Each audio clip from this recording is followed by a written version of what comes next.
Welcome to Stories of History. I'm your host, Virgil. Today we're diving into a fascinating historical event, the coronation of Charles V, Holy Roman Emperor. Now, this wasn't just any coronation, though. It was a calculated spectacle, steeped in drama, power struggles, and even a touch of divine irony, all culminating on a very specific date, February 24th. You see, February 24th wasn't just the date of the coronation itself. It was woven throughout Charles V's life in some truly remarkable ways. It was his birthday, the date of a major military victory, even the day he chose to begin his retirement. But before we get ahead of ourselves, let's rewind the clock back to the very beginning, February 24th, 1500. The future emperor wasn't exactly born in a palace. Imagine this. You're at a lavish party in the castle of Ghent. Among the guests is Charles's mother, Juana of Castile, very pregnant and about to give birth any minute. But Juana, determined not to miss out on the festivities, pushes through the discomfort. And while nature has other plans, mid-celebration, Juana goes into labor. She's rushed to a room behind the ballroom where, ironically, the latrines were located. And that's where, amidst the less than pleasant aromas, Charles V makes his grand entrance into the world. It's almost too ironic to be true, isn't it?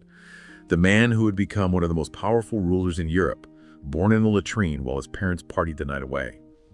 Now fast forward a few decades to another February 24th, this time in 1525. Charles V is celebrating a very different kind of event, a resounding victory at the Battle of Pavia. Here he captures his arch-rival King Francis I of France, solidifying his dominance on the European stage. And would you believe it? Years later, on yet another February 24th, Charles V's famous illegitimate son, John of Austria, is born. The coincidences don't stop there. When it came time for Charles V to step down from his vast empire, he chose, you guessed it, February 24th to begin his retirement. But perhaps the most deliberate and symbolic use of this date was for Charles V's imperial coronation in Bologna. He specifically chose February 24th, his 30th birthday, for this grand ceremony. You might be wondering why so much fuss about a date. Well, to understand that we need to delve into the complex relationship between Charles V and Pope Clement VII. To really grasp the significance of the coronation, we need to rewind a bit further, to 1519, when Charles V ascended to the throne as emperor. His rise to power did not sit well with some of the most influential figures of the time, including Pope Leo X, King Francis I, and King Henry VIII of England. Through shrewd political maneuvering, and let's be honest, a lot of money, Charles had managed to secure the coveted title, much to their dismay. This animosity would fester for years to come, ultimately leading to a pivotal event, the sack of Rome in 1527. This wasn't just any historical footnote, it was a brutal, shocking event. Charles V's troops, unpaid and restless, went on a rampage through Rome, looting, pillaging, and desecrating holy sites. Imagine the chaos. 35,000 soldiers unleashed upon a city with no mercy. They targeted churches, ransacked papal properties, even dug up the tombs of past popes in their insatiable hunt for gold.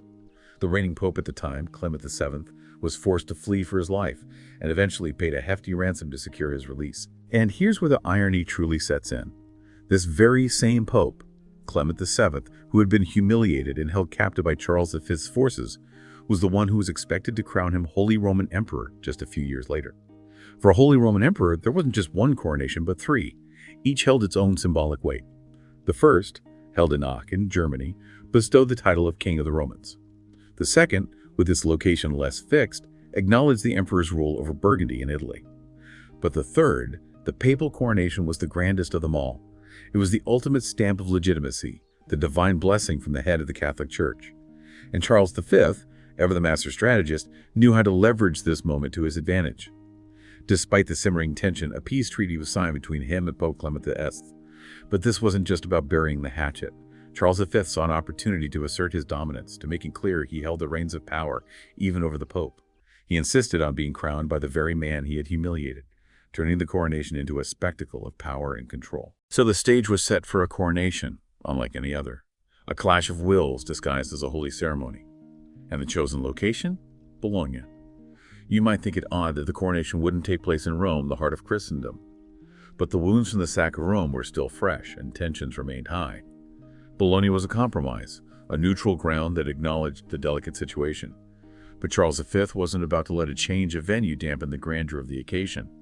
He arrived in Bologna 5 months before the coronation, greeted by a delegation of cardinals representing powerful Italian families. You can imagine the scene. These cardinals, forced to welcome the man who had brought such devastation to their city, their faces a mask of forced smiles and simmering resentment. But Charles V, unfazed by their disapproval, set about transforming Bologna into a spectacle worthy of Rome itself. triumphal arches, reminiscent of those used to welcome victorious Roman generals, sprung up across the city.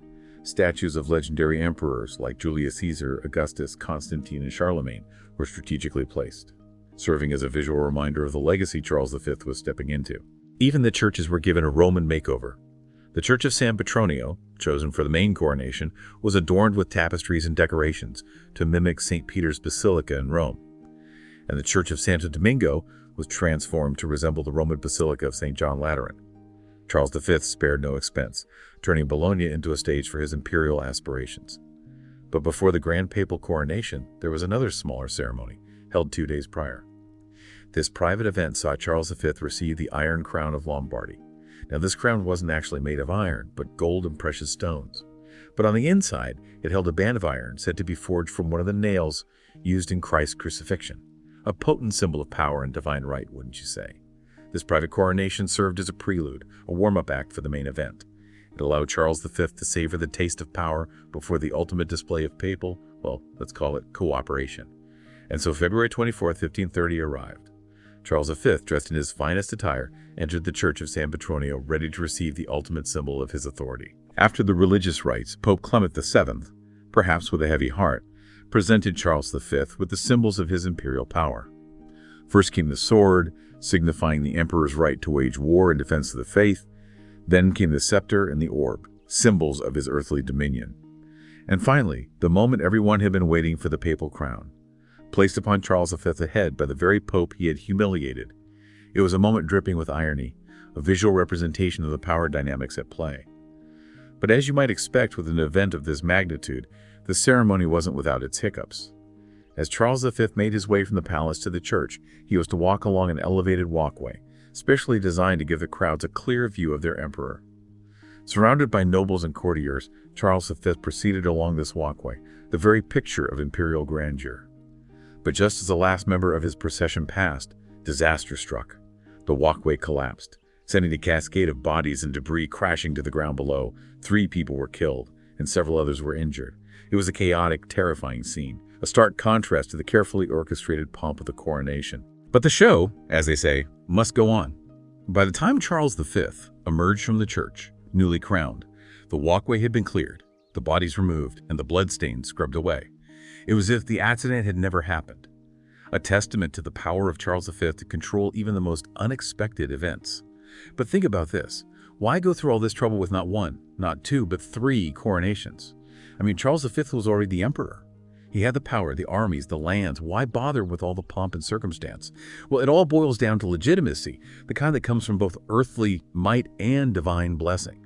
Charles V had the muscle, but he needed the Pope's stamp of approval to solidify his image as the divinely chosen ruler of Christendom.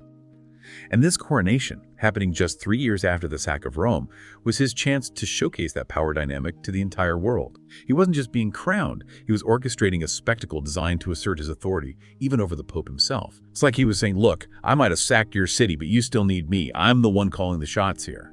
And the location, Bologna, played a crucial role in this power play. Yes, it was a compromise, a way to avoid the lingering tensions in Rome. But it also gave Charles V the opportunity to shape the narrative, to create a setting that reflected his vision of imperial grandeur. He literally remade Bologna in the image of Rome. Triumphal arches, statues of Roman emperors, churches decked out to mimic St. Peter's Basilica. It was like saying, Rome might be the heart of the Catholic Church, but I can create my own Rome wherever I please. And let's not forget about those 3 coronations. Each one served a strategic purpose.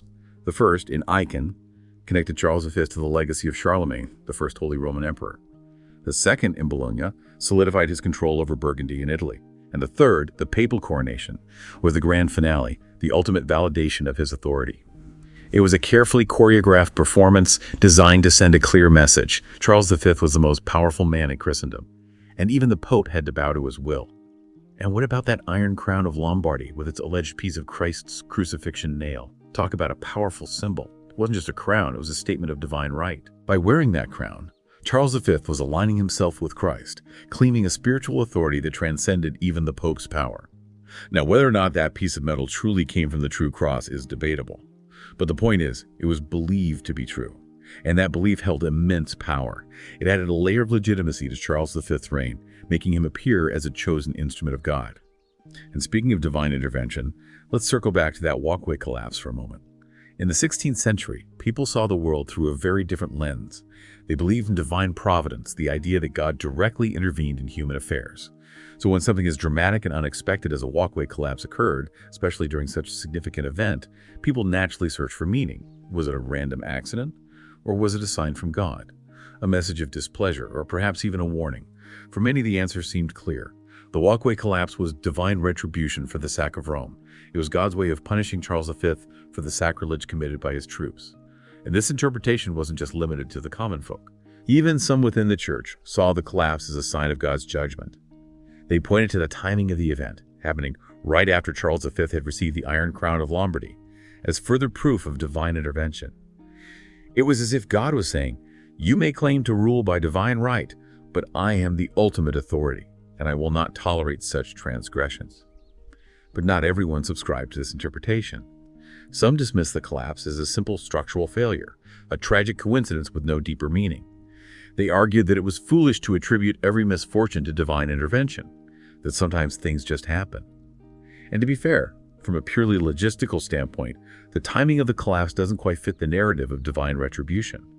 If God was truly angered by Charles V, wouldn't the walkway have collapsed while the emperor himself was crossing it? Why punish innocent bystanders instead of the supposed target of his wrath? It's a question that highlights the complexities of interpreting historical events through a religious lens. We can't know for sure what was going through people's minds at the time, or whether they truly believed the collapse was a sign from God. But what we can do is understand the context, the beliefs, and the anxieties that shaped their worldview. The walkway collapse, regardless of its cause, became a symbol of the uneasy relationship between Charles V and the papacy. It served as a reminder that even the most powerful rulers were not immune to the forces of fate, whether those forces were divine or simply the result of human error. And it highlighted the profound impact that religious beliefs had on how people interpreted the world around them. So, as we wrap up our deep dive into the coronation of Charles V, we're left with a story that's both grand and unsettling. A tale of ambition, power, and the enduring search for meaning in the face of the unexpected. It's a story that reminds us that history is not just a collection of dates and events, but a tapestry woven with human aspirations, beliefs, and the ever-present possibility of both triumph and tragedy. And sometimes it's the seemingly insignificant details, like a collapsed walkway, that offer the most profound insights into the past. Until our next journey through the annals of history, keep questioning, keep exploring, and keep those minds engaged. This is Virgil, signing off for Stories of History.